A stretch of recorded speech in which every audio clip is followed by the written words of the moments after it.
நேயர்கள் எல்லாருக்கும் வணக்கம். இந்த வீடியோவில் 2024 வருஷத்துக்கு உண்டான புத்தாண்டு ராசி பலனை தான் நம்ம பார்க்க போகிறோம். இந்த புத்தாண்டு அப்படிங்கிறது பார்த்தீங்கன்னா சோபக்கிருது வருடம் மார்கழி மாதம் 16ஆம் தேதி திங்கட்கிழமை அன்னைக்கு தேய்பிற பஞ்சமி திதியில கீழ்நோக்குடைய மக நட்சத்திரம் சிம்ம ராசி கன்னி லக்னத்துல பிரீத்தி நாம யோகத்துல இந்த புத்தாண்டு அப்படிங்கிறது பிறக்குது. இப்போ இந்த புத்தாண்டு பிறக்கும் போது பார்த்தீங்கன்னா இயற்கை பேரிடர்கள் அப்படிங்கிறது 2024 புத்தாண்டில் பெருசாக வரும். அதாவது மழை அப்படிங்கிறது பேஞ்சும் கெடுக்கும் காஞ்சும் கெடுக்கும். வெயில் நாளில் பார்த்தீங்கன்னா ஏகப்பட்ட சூடு அப்படிங்கிறது இருக்கும். மழை காலத்தில் ஏகப்பட்ட வெள்ளம் இயற்கை பேரிடர்கள் அப்படிங்கிறது வரும். உலக அளவில் முக்கியமான அரசியல் தலைவர்களுக்கெல்லாம் பெரிய பெரிய ஆபத்து அப்படிங்கிறதும் இருக்குது. இது எல்லாமே இந்த புத்தாண்டில் இருந்தாலும் மக்களை பெரிய அளவில் பாதிக்காத ஒரு புத்தாண்டாக தான் இருக்கும். ஏன்னா இப்போ கொரோனா பரவுது அப்படின்னு சொல்கிறாங்க. மறுபடியும் லாக்டவுனு அந்த மாதிரி இருக்கும்போதெல்லாம் நீங்கள் பயப்பட வேண்டியதில்லை. மக்களுக்கு பொருளாதார மேம்பாடு அப்படிங்கிறது நல்லாவே இருக்கும். காலசக்கரத்தோட லாபஸ்தானத்தில் கும்பராசியில் சனி பகவான் உட்கார்ந்துருக்காரு. காசு பணத்துக்கு பஞ்சம் இல்லாத ஒரு வருஷமாக இருக்கும். வருட கிரகங்கள் அப்படின்னு பார்த்தீங்கன்னா குரு பகவான் மேச ராசியில் பலமாக இருக்காரு. சனி பகவான் கும்பராசிலையும் ராகு மீன ராசிலையும் கேது கன்னி ராசிலையும் இருக்காங்க. ஏப்ரல் மாசத்துல குரு பகவானோட பயிற்சி அப்படிங்கிறது இருக்கு. குரு பகவான் மேச ராசியிலிருந்து ரிஷபராசிக்கு போக போறாரு. இது எல்லாத்தையும் பொறுத்து ரொம்ப அற்புதமான ஒரு புத்தாண்டு பலன்களை உங்களுக்காக கணிச்சு கொடுக்குறோம். முழுசா பாருங்க. இந்த புத்தாண்டு உங்களுக்கு வெற்றிகரமா அமையிறது எப்படி அப்படிங்கிறத இந்த வீடியோல பார்க்கலாம். கும்பராசி நேயர்களே, உங்களுக்கு இந்த 2024 வருடம் புத்தாண்டு எப்படி இருக்குது அப்படின்னு பார்த்தோம்னா, வருடத்தோட தொடக்கத்திலேயே உங்களோட ராசியிலேயே உங்களோட ராசிநாதன் சனி பகவான் ஆட்சி பெற்று அமர்ந்திருக்காரு. இந்த வருடத்தோட தொடக்கத்திலேயே 7.5 சனியில் மத்திய பகுதியான ஜென்ம சனியோட ஆதிக்கம் அப்படிங்கிறது தான் உங்களுக்கு இந்த வருஷம் முழுக்க இருக்க போகுது. சனி பகவான் இருக்கிற இடத்துலையே ரொம்ப கொடுமையான ஒரு இடம் அப்படின்னா ஜென்ம சனி தான். நிறைய ஜோதிடர்கள் சொல்லியிருப்பாங்க, சனி பகவான் ராசிக்கு அதிபதி அப்படிங்கிறதால உங்களுக்கு கெடுதல் செய்ய மாட்டார், நன்மைகள் தான் செய்வார் அப்படின்னு. அப்படிலாம் கிடையாது. சனி பகவான் நீதிக்காரகர். மற்றவர்களுக்கு ஒரு நியாயம் நமக்கு ஒரு நியாயம் அப்படிங்கிறதெல்லாம் கிடையாது. எல்லாருக்குமே ஒரே நியாயம் அப்படிங்கிறது தான். அதனால் இந்த 2024 புத்தாண்டை பொறுத்த வரைக்கும் உங்களுக்கு சனி பகவானால் சோதனை அப்படிங்கிறது இருக்க தான் செய்யும். அதில் எந்த விதமான மாற்று கருத்தும் கிடையாது. உங்களை பயமுறுத்தணும், அச்சப்படுத்தணும், ஒரு கலங்க வைக்கணும் அப்படிங்கிறதுக்காக இதை நாம் சொல்ல கிடையாது. ஏன்னா சனி பகவான் ஜென்மசனியாக இருக்கும்போது என்ன மாதிரியான பாதிப்புகள் வரும் அப்படிங்கிறத நம்ம முன்கூட்டியே சொல்லிட்டோம்னா அதுக்கு நீங்கள் உங்களை தயார்படுத்திக்கலாம். இந்த ஜென்மசனி காலகட்டத்தில் சனி பகவான் முதல்ல எதில் கை வைப்பார் அப்படின்னா உங்களோட உடல் ஆரோக்கியத்தில் கை வைப்பார். அதுக்காக பெரிய அளவில் ஒரு அறுவை சிகிச்சை செய்யணும் அந்த மாதிரியெல்லாம் போயிடாது, கவலைப்பட வேண்டியதில்லை. சனி பகவான் என்ன செய்வார் அப்படின்னாக்க ஜென்மசனியாக இருக்காருன்னா வயிற்றில் இருக்காரு அப்படின்னு அர்த்தம். அப்போ வயிறு தொடர்பான உபாதைகள், குடல் தொடர்பான உபாதைகள், அதாவது உணவு குழாய் தொடர்பான உபாதைகள் இது மாதிரி வரும். ஒரு தொண்டையில் புண் வந்துருச்சு, வயிற்றில் புண் வந்துருச்சு, நினச்சதை சாப்பிட முடியல, சாப்பிட்டது செரிக்கலை, ஒரு ஹாஸ்பிட்டலுக்கு போனோம்னா இதை சாப்பிடாதீங்க அதை சாப்பிடாதீங்கன்னு சொல்லுவாங்க. இந்த மாதிரி பிரச்சனை அப்படிங்கிறத கொடுப்பாரு. அதனால் கூடுமான வரைக்கும் நம்ம உணவு விஷயத்தில் கவனம் செலுத்தக்கூடிய ஒரு வருஷமாக இருக்குது.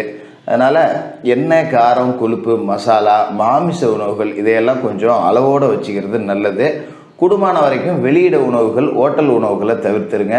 ஒரு வெளிநாட்டில் இருக்கிறேன், வெளியூரில் இருக்கேன், குடும்பத்தை பிரிஞ்சிருக்கேன், நான் ஹோட்டலில் தான் சாப்பிடுவேன் அந்த மாதிரி இருக்கிறவங்க கூட கொஞ்சம் உணவு தயார் செய்கிறதுக்காக கொஞ்சம் நேரத்தை ஒதுக்கிக்கிட்டு நம்மளே சமைச்சு சாப்பிட்டுக்கிறது அப்படிங்கிறது நல்லது. இந்த துரித உணவுகள் அப்படிங்கிறதெல்லாம் கொஞ்சம் அவாய்ட் பண்ணிக்கோங்க. ஏன்னா அல்சர், தொண்டை புண், வயிற்றுப்புண் இந்த மாதிரி உபாதைகள் வரும். சாப்பிட்ட சாப்பாடு செரிக்காது. ஒரு திருமணத்துக்கு போனோம்னா பந்தியில் விதவிதமான விருந்துகள் இருக்கும், நம்மளால் அதை சாப்பிட முடியாது. சரிப்போ கொஞ்சோண்டு ஃபார்மாலிட்டிக்கு உட்காந்து ஒரு ரசத்தில் சாப்பிட்டு எழுந்திரிச்சிரும், ஒரு மோரில் சாப்பிட்டு எழுந்திரிச்சிரும் அப்படிங்கிற மாதிரி தான் இருக்கும். நல்லா உடம்பை பார்த்துங்க. மற்றபடி காசு பணம் அப்படிங்கிறது உங்களுக்கு வருமானத்துக்கு பஞ்சம் இருக்காது, அதில் எந்த குற்றம் குறையும் கிடையாது. அதே நேரத்தில் அடுத்தவங்களை நம்பி முதலீடு போடாதீங்க, அடுத்தவங்களை நம்பி கடன் வாங்காதீங்க. நாளைக்கு ஒரு தொகை வரும் அப்படின்னு மனசில் வச்சுக்கிட்டு அதை வச்சு சரி பண்ணிடலாம் அப்படின்னு சொல்லிட்டு இன்றைக்கே கடன் வாங்காதீங்க.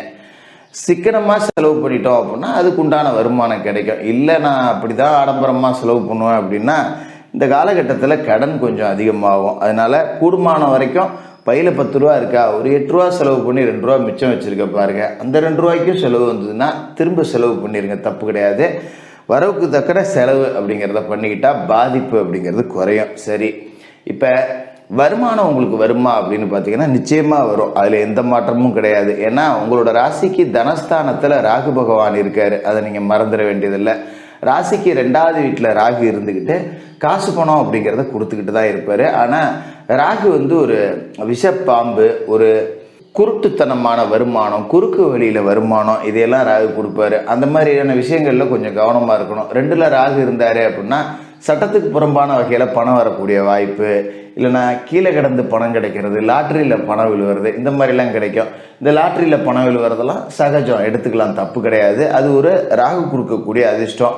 அதே நேரத்தில் குறுக்கு வழியில் பணம் வருது, சட்டவிரோத காரியங்களில் பணம் வருதுன்னா அதில் கவனம் செலுத்தாதீங்க. ஏன்னா நீதிகாரகன் சனி பகவான் ராசியிலே இருக்காரு. அப்படிங்கும்போது சட்டத்துக்கு புறம்பாக எந்த செயல்கள் செஞ்சாலும் அதுக்குண்டான தண்டனை அப்படிங்கிறது கிடைச்சிரும். அப்படிங்கிறதால அந்த பக்கம் போக வேண்டாம். அதே மாதிரி அடுத்தவங்களோட பிரச்சனையில் மூக்க தேவையில்லாமல் நுழைக்காதீங்க.